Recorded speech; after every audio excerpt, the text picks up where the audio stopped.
सुधा का खत आया था।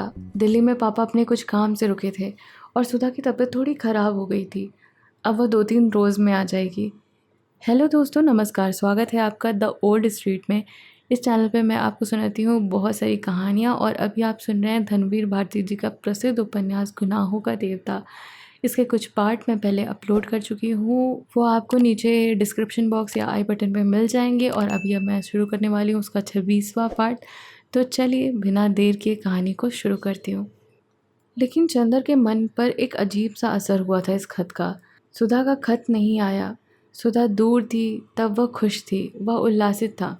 सुधा का पत्र आते ही सहसा वह उदास हो गया। उदास तो क्या, उसे उबकई सी आने लगी। उसे यह सब सहसा पता नहीं एक नाटक सा लगने लगा, एक बहुत ही सस्ता नीचे स्तर का नाटक। उसे लगता था ये सब चारों ओर का त्याग, साधन, सौंदर्य, यह सब झूठ है। सुधा भी अंत गोत्वा वही साधारण लड़की है जो कवारे जीवन में पति और विवाहित जीवन में प्रेमी की भूखी होती है। वह भी शैतान से पूर्णतया हारा नहीं था। वह लड़ने की कोशिश कर रहा था, लेकिन वह हार रहा था। यह भी उसे मालूम था। और चंदर के जिस गर्व ने उसकी जीत में साथ दिया था, वही गर्व उसकी हार में साथ दे रहा था। उसने मन में सोच लिया कि सुधा से, सभी लड़कियों से, इस सारे नाटक से वह नफरत करेगा। सुधा का विवाह होना ही था, सुधा को विवाह करना ही था। सुधा के आंसू ना झूठ थे। अगर चंदर सुधा को कभी नहीं समझाता तो घूम फिर कर सुधा विवाह करती ही। तो फिर विश्वास काहे का, त्याग काहे का? विश्वास टूट चुका था, गर्व जिंदा था। गर्व घमंड में बदल गया था, घमंड नफरत में, और नफरत नसों में चूर चूर कर देने वाली उदासी में।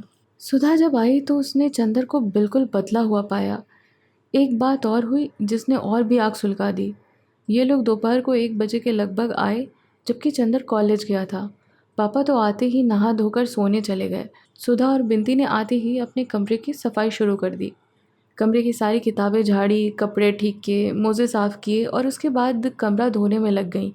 बिंती बाल्टी में पानी भर भर कर लाने लगी और सुधा झाड़ू से फर्श धोने लगी। हाथों में चूड़े अब भी थे, पाँव में बिछिया और मांग में सिंदूर। चेहरा बहुत पीला पड़ गया था सुधा का। चेहरे की हड्डियाँ निकल आई थी और आँखों की रोशनी जैसे मैली सी पड़ गई थी। वह जाने क्यों कमज़ोर भी हो गई थी। झाड़ू लगाते लगाते सुधा बिंती से बोली, आज मालूम पड़ता है कि मैं आदमी हूँ। कल तक तो हैवान थी।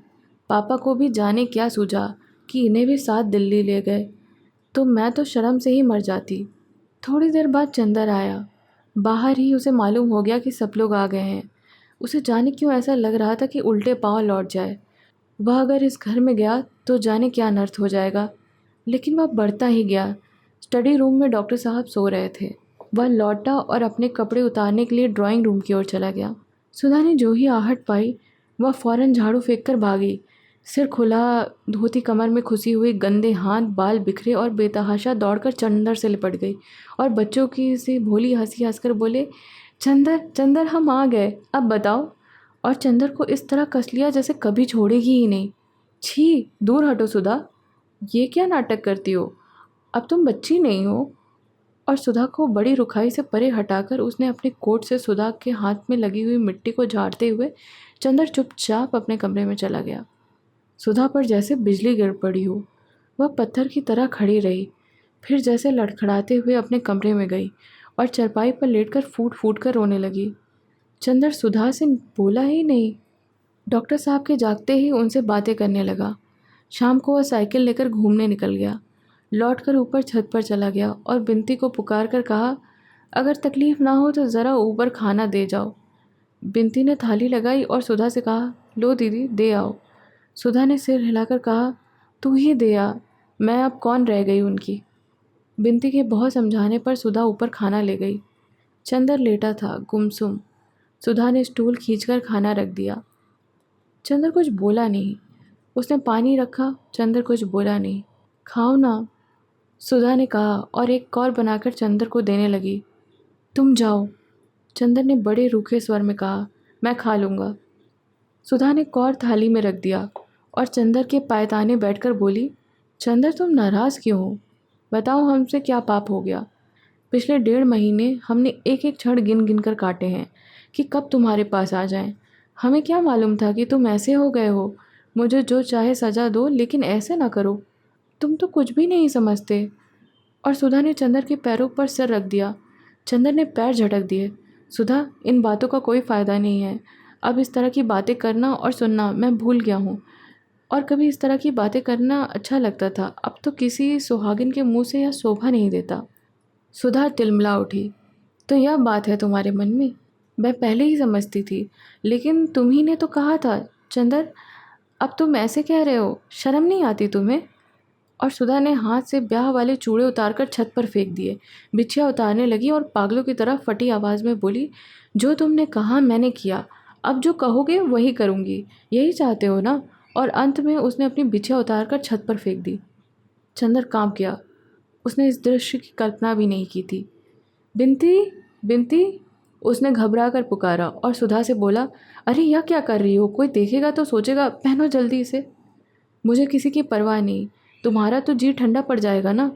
चंदर उठा। उसने ज़बरदस्ती सुधा के हाथ पकड़ लिए। बिनती आ गई थी। लो, इन्हें चूड़ा पहना दो। बिनती ने चुपचाप चूड़े और बिछिया पहना दी। सुधा चुपचाप उठी और नीचे चली गई। चंदर अपनी खाट पर सर झुकाए लज्जित सा बैठा रहा। लीजिए, खाना खा लीजिए। बिनती बोली, मैं नहीं खाऊंगा। चंदर ने रुंधे हुए गले से कहा, खाइए, वरना अच्छी बात नहीं होगी। आप दोनों मिलकर मुझे मार डालिए, बस किस्सा ही ख़त्म हो जाए। ना आप सीधे मुंह बोलते हैं ना दीदी, पता नहीं आप लोगों को क्या हो गया है।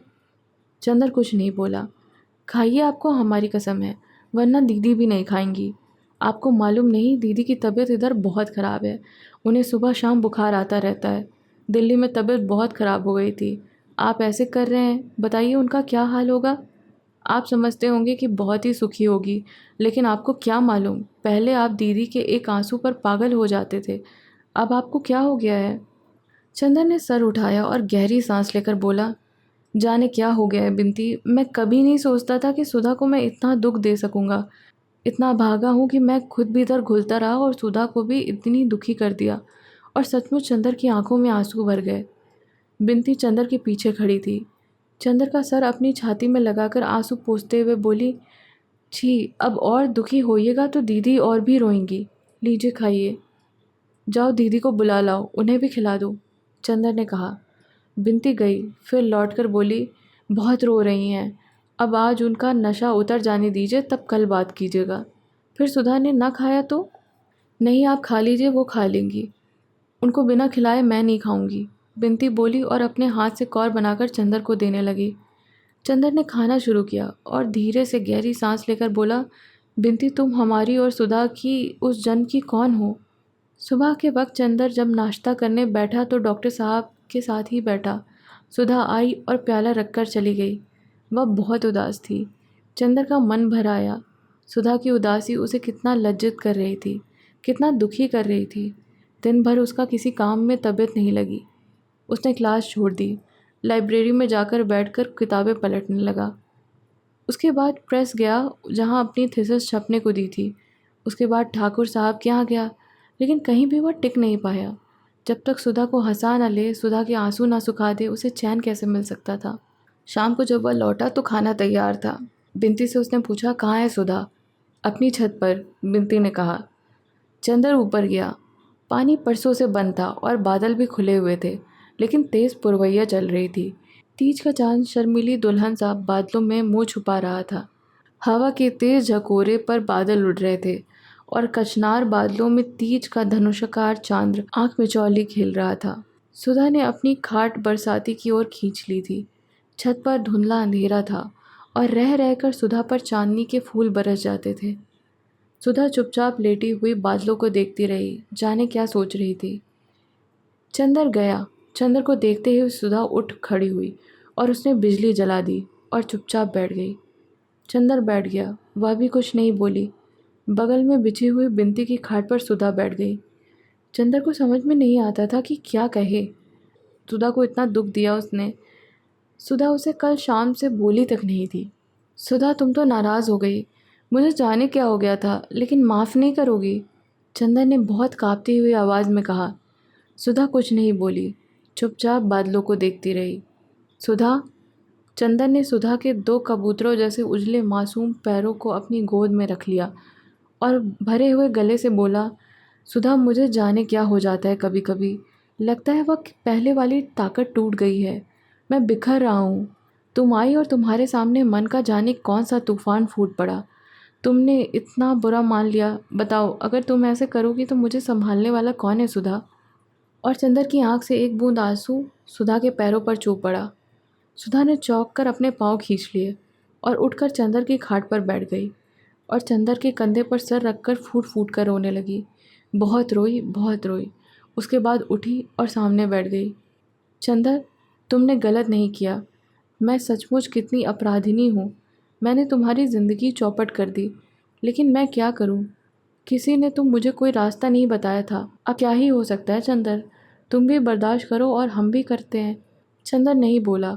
उसने सुधा के हाथ को अपने होठों से लगा लिया।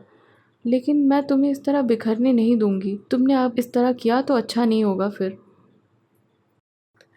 इसी के साथ मैं गुनाहों के देवता का ये भाग मैं यहीं पे समाप्त कर रही हूँ। मिलूंगी आपसे इसके अगले भाग में बहुत ही जल्द। तब तक आपको कहानी पसंद आए तो चैनल को सब्सक्राइब कर दीजिए, वीडियो को लाइक करिए, नीचे कमेंट करके मुझे अपना वैल्यूएबल फीडबैक ज़रूर बताइएगा कि आपको कहानी कैसी लग रही है। मिलते हैं बहुत ही जल्द गुनाहों के देवता के अगले पार्ट में।